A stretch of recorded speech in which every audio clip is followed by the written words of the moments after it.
Amados irmãos, então vamos aí para a nossa segunda parte, desta lição. Estamos estudando aí a lição de número 6, o grande eu sou, as declarações poderosas de Jesus Cristo. E agora nós vamos falar aí sobre Jesus dizendo: eu sou o pão da vida. Tá? É interessante que aqui o bispo Abner Ferreira ele diz: Jesus é o pão da vida que veio dar vida aos homens. Isso significa que ele alimenta a alma como o pão que alimenta o corpo. Quando nós falamos sobre isso, nós entendemos que aqui Jesus propõe uma parábola que compara, o pão, que é um alimento essencial, para o pão, que é ele mesmo, para a vida espiritual. Então assim a gente entende que, como o pão ele sustenta o corpo, Jesus, através da nossa fé, ele supre as necessidades da alma e ele nos oferece a vida eterna. Então, primeiro, ele trabalha em favor da nossa alma. Nós vemos no Evangelho de João, no capítulo 1, o apóstolo João, ele falando sobre a encarnação. Então não é reencarnação, tanto é que em Hebreus 9:27 está escrito que cabe ao homem morrer uma vez só e depois disso seguir a juízo. Mas aqui está falando de encarnação, que ele se fez carne e habitou no meio de nós. Então nós compreendemos com isso que Jesus ele veio 100% Deus e ele também veio 100% homem. Como Deus, nós entendemos que ele tem pai e não tem mãe, e como homem, ele tem mãe e ele não tem pai. E ele veio com as duas naturezas, a primeira como Deus para cumprir toda a lei e poder promover salvação para nós. Se ele viesse só como homem, nós iríamos dizer: por que eu vou acreditar num homem comedor de arroz e feijão igual eu? Se ele viesse só como Deus, nós iríamos dizer: ele veio como Deus e eu sou homem, então eu não tenho condições de vencer. Então ele veio com as duas naturezas. Então, como Deus, ele veio para vencer todas as coisas, e como homem, ele veio para nos fazer entender que, como ele venceu, nós também temos condição de vencer. E com isso ele nos oferece a vida eterna através da sua palavra, sempre lembrando que a palavra de Deus, ela tem uma tríplice função. Ela serve para nos exortar, para nos consolar e para promover a edificação. Eu sempre costumo dizer que quando nós ouvimos uma mensagem, se aquela mensagem ela só tem consolo, ela tem consolo e ela não tem exortação, então, olha, fique de olhos bem atentos, porque alguém está querendo se promover em cima de você. Como também, se uma mensagem tiver só exortação, também está errado, porque a pessoa, por mais que ela venha para a casa de Deus para ser exortada, para ser alinhada a um propósito com Deus, mas ela precisa do consolo, para que ela possa ir para a sua casa edificada pela mensagem que ela vai ouvir.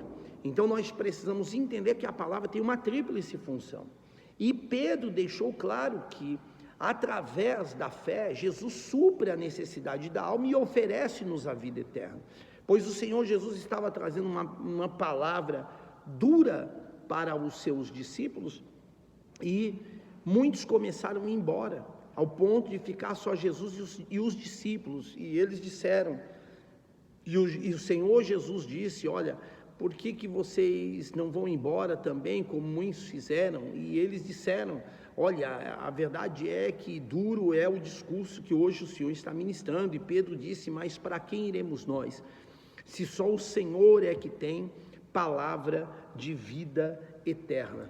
Então é importante nós compreendermos com isto que a palavra do Senhor, por mais que ela venha de uma forma dura para a nossa vida, mas ela é alimento para a nossa alma.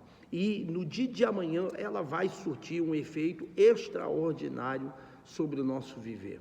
Eu acho tão interessante a questão do pão vivo, como diz a palavra, que desceu do céu, que são expressões que o próprio Senhor Jesus, ele falou sobre isso, pois a Bíblia, ela deixa-nos claro que lá nos dias de Elias, a Bíblia vai nos falar que o profeta, ele estava fugindo de Jezabel, e diz-nos as Sagradas Escrituras que chegou o momento que ele se assentou diante de um pé de zimbro e ele pediu a morte em seu ânimo.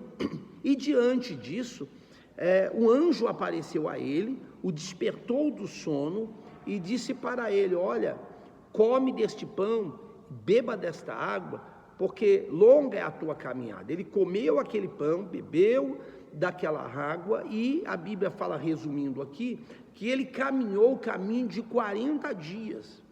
Ainda que ele tivesse comido 10 pães, ele não teria força para caminhar os 40 dias, mas nós precisamos entender que aquele pão não era um pão comum daqui, aquele pão que o anjo levou para ele, era um pão que vinha do céu para ele. Então a gente entende que quando nós nos alimentamos da palavra, quando nós colocamos nossa fé na palavra do Senhor nosso Deus, nós entendemos que nós recebemos uma força tal da parte do Senhor, ao ponto de conseguirmos permanecer caminhando, seguindo em frente e tendo a certeza de que o milagre de Deus, ele acontecerá em todos os âmbitos da nossa vida. Depois ele fala-nos aqui sobre a luz do mundo. Então ele diz lá no Evangelho de João, capítulo 8 e o versículo 12, eu sou a luz do mundo e quem me segue não andará em trevas, mas terá a luz da vida. Essa metáfora revela o amor e a vontade de Deus ao invés de expor o pecado, mas ele guia a pessoa que está em trevas para o arrependimento e para o perdão. Como é importante entendermos isso. Nós temos o exemplo, da mulher adúltera, que é um exemplo que eu sempre costumo colocar nos vídeos, em mensagens, porque é a primeira vez que nós vemos a manifestação da graça de Deus no tempo da lei, porque os homens, eles incomodaram o Senhor Jesus, que estava no templo ensinando, e saindo para fora disseram: olha, essa mulher foi pega no ato de adultério, e segundo a lei de Moisés, as tais devem ser apedrejadas, e tu que dizes? E o Senhor Jesus, ele disse: aquele que não tiver pecado, que atire a primeira pedra. E a palavra do Senhor vai nos fazer entender que, um a um, todos foram deixando suas pedras, e todos foram embora para a sua casa, ao ponto de ficar somente o Senhor Jesus e aquela mulher.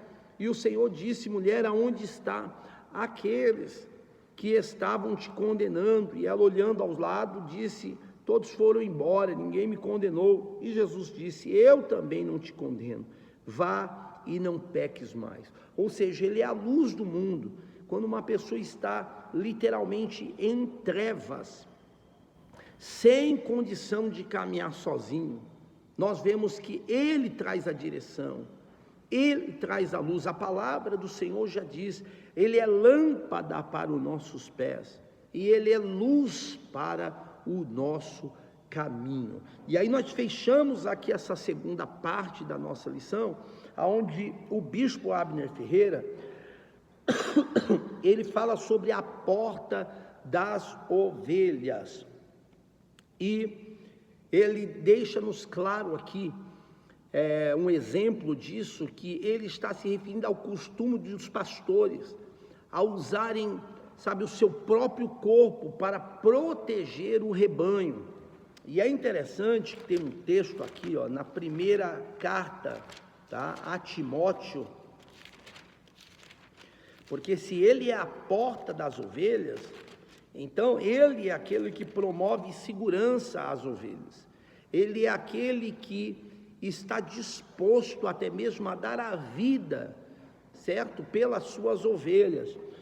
E lá no versículo 16 da primeira carta de Timóteo, capítulo 4, o apóstolo Paulo, ele deixa uma palavra para Timóteo, e olha que interessante isso, ele diz: tenha cuidado de ti mesmo e da doutrina, e persevera nestas coisas, porque fazendo isto, primeiro, te salvarás tanto a ti mesmo, como também aqueles que te ouvem. Como é interessante essa expressão, ó, tenha cuidado de ti mesmo. Então, segundo alguns históricos, naquele tempo antigo, quando um exército ia procurar por um caminho tentar sufocar o exército inimigo, surpreender o exército inimigo, às vezes havia uma pessoa, um soldado, mesmo se fosse um soldado raso, e ele dizia: eu conheço o caminho, eu sei qual é o melhor caminho para que possamos surpreendê-los. E aí o capitão, ele olhava nos olhos daquele soldado e dizia: então olha, vá e tenha cuidado de ti mesmo, porque se você entrar por um caminho e você morrer nesse caminho, nós vamos morrer juntamente contigo, porque nós estamos confiando em você. Então Jesus, ele se revela como a porta das ovelhas, uma metáfora que significa que ele é o caminho para a nossa salvação e para a vida plena com Deus. Ele é a nossa proteção, ou seja, ele é a barreira entre o mal e os seus seguidores, oferecendo o cuidado, ou seja, sendo o nosso mediador. Ele é o nosso mediador, ele está entre nós e Deus. Nós clamamos e ele fala com o Pai, e o Pai está disposto a nos proteger, a nos ajudar, nos abençoar, por causa do sacrifício proposto por Cristo Jesus para a nossa vida. E assim nós terminamos a segunda parte desta lição. Deus abençoe.